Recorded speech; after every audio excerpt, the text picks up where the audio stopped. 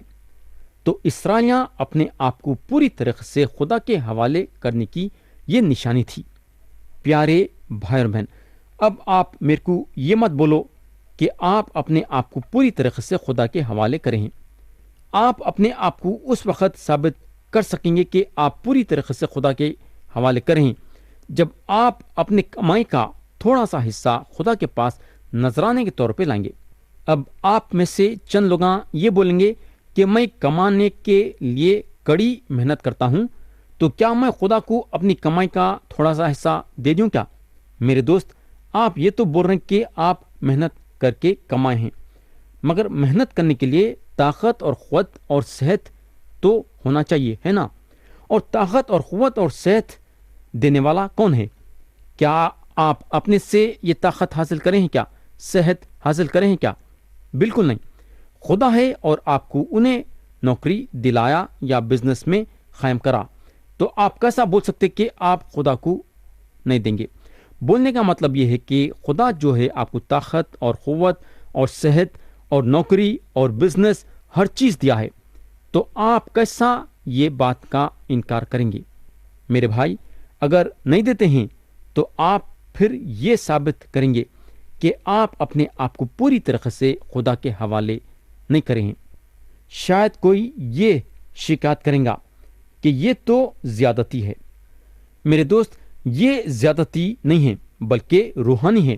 میں آپ کو یہ بولنا چاہوں گا کہ گھنٹوں دعا کرنے سے آپ یہ ثابت نہیں کر سکتے کہ آپ روحانی ہیں، بلکہ آپ کتنا نذرانہ خدا کے پاس لا سکتے ہیں، اس کے ذریعے سے آپ ثابت کریں گے کہ آپ کتنے روحانی ہیں. لیکن خدا کا وعدہ ہے کہ جو کوئی بھی اپنے کمائی میں سے اس کے پاس جو ہے نذرانہ لائیں گا، خدا اس کے کمائی میں برکت دیں گا، اس کو عروج پہ لائیں گا، اس کے کمائی کو بڑھیں گا 30 60 100 گنا. بولنے کا مطلب یہ ہے کہ یہ ترقی اس وقت ہی ہو سکتی جب آپ خدا کے پاس آپ کا نذرانہ لائیں گے.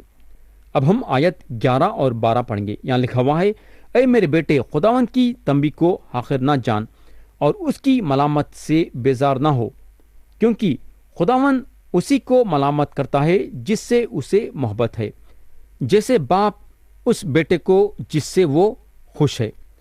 پیارے بھائی بہن، اگر آپ خدا کے فرزند ہیں تو جیسا آپ اپنی زندگی میں آگے بڑھتے جائیں گے، خدا آپ کی تربیت کرتے جائیں گا. یاد رکھو کہ خدا جو ہے شیطان کے فرزندوں کی تنبیہ نہیں کرتا، مگر یہ پکی بات ہے کہ خدا اپنے فرزندوں کی تربیت ضرور کرتا ہے. یہ ایک اچھی نشانی ہے یہ بتانے کے لیے کہ آپ خدا کے فرزند ہیں جب آپ تربیت پاتے ہیں. اب ہم پڑھیں گے آیت 13. مبارک ہے وہ آدمی جو حکمت کو پاتا ہے اور وہ جو فہم حاصل کرتا ہے. پیارے بھائی اور بہن، یہاں جب حکمت کی بات ہو رہی ہے تو یہ حکمت کون ہے؟ یہ حکمت ہیں یسوع مسیح. اور یسوع مسیح کو پانے سے ہم کو گناہوں کی معافی اور ہمیشہ کی زندگی ملتی ہے، کیونکہ یسوع مسیح 2000 سال پہلے ایک انسان بن کے یہ زمین پہ آ گئے اور ہر ایک انسان کے گناہوں کی پوری قیمت چکائے، صلیب پہ اپنا پاک خون بہا کے اور اپنی جان دے کے. آج انہوں زندہ ہیں اور خدا کے دہنی طرف بیٹھے ہیں، کیونکہ اپنے وعدے کے مطابق انہوں تیسرے دن مردوں میں سے جی اٹھے. ان پہ ایمان لانے سے آپ کو اپنے گناہوں کی معافی اور ہمیشہ کی زندگی ملتی ہے. تو یہاں میں کلام کو ختم کرنا چاہوں گا یہ دعا کے ساتھ کہ خدا ہم سب کو آج کے کلام کے ذریعے سے برکت دے. یسوع مسیح کے نام سے آمین.